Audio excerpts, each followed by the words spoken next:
حکومت آوگوهز آ سوریه خباتا گراجن شارداریا گل آتاخن شیخ مقصود و اشرفیه سکناندیه. حکومت دوی چارچوبه ده عربین کج هر دو تاخان دچن باجار عفرینه داگر کری دسکنینه وان نچاردکه که بچن گراجا بابچنین یا لناوندا باجار حلبه. حکومت آوگوهز ده همان دمیده همو عربین کم کرنا چوپه ینج گراجا شیخ مقصود و اشرفیه دچن و تین به حنجتا کوان کرد جه گراجا ناون در نخستیه دست سردکه. درباره مجار داره و بری گراجن شیخ مقصود و اشرفیه ین حلبه عثمان جروج آوا تیوی را آخویو دیار کره که دبریارن حکومت آوگوهز ده ناکوکی هیا. جبرکو او خود سپیره کارتین گراجن ین کل سرین هر دو تاخان و همو پاریزگاهان به تایبتی شامی هاتن داین لینه کارتین ریا عفرین حلبینه.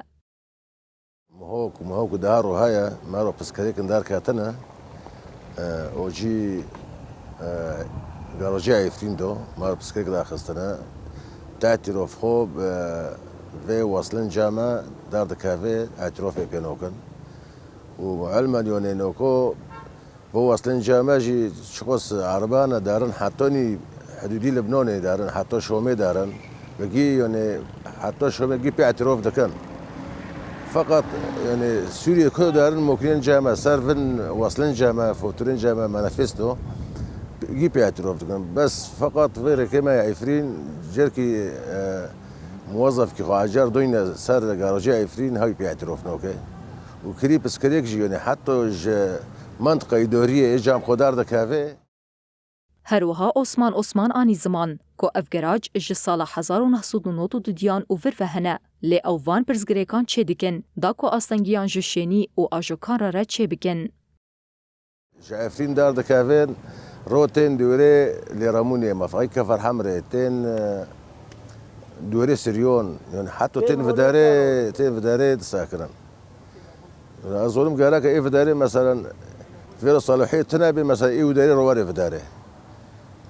وامزوني جامع نكو جاروجا فير سولي نو ديو دو جمال اشرفي شيخ مقصود جاروجا هيا من بدايه اثناء صالون دار كاتن حاتو ريهرو جامع جاروجا بين بي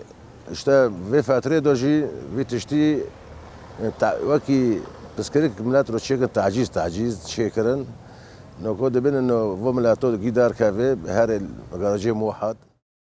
هجمارک آجوکار دست نشان گره که دیگرا جاناوندا باجار ده رشوت چه دبه اوجبو عربین که با آوایی که اشکره و بیره کپیک نخبتن $5 دستینن.